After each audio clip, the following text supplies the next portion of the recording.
मस्त रहे पी के भांग गांजा के फैन हमें उतो भोले बाबा के। मस्त रहे पी के भांग गांजा के फैन हमें उतो भोले बाबा के। मस्त रहे पी के भांग गांजा के Masha the Recording Studio, New Delhi. होत सवेरे लेके कांवरिया चल देले देवघर नगरिया। मस्त महीना आइल रे सखिया रिम झिम बरसे बदरिया। होत सवेरे लेके कांवरिया चल देले देवघर नगरिया।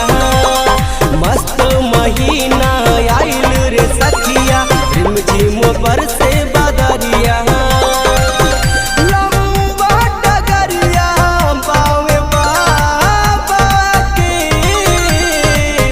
लंबा डगरिया बावे बाबा के।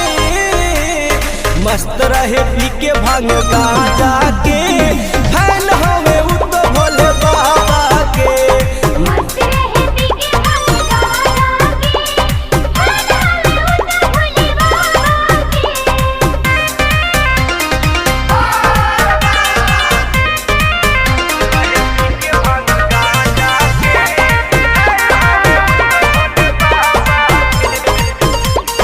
Mixed by Monu Nigam.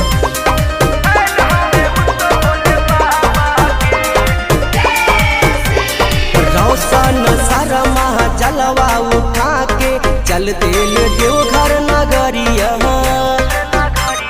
जात बारे उनका संगे रे सखिया पर दी विश्वकर्मा गा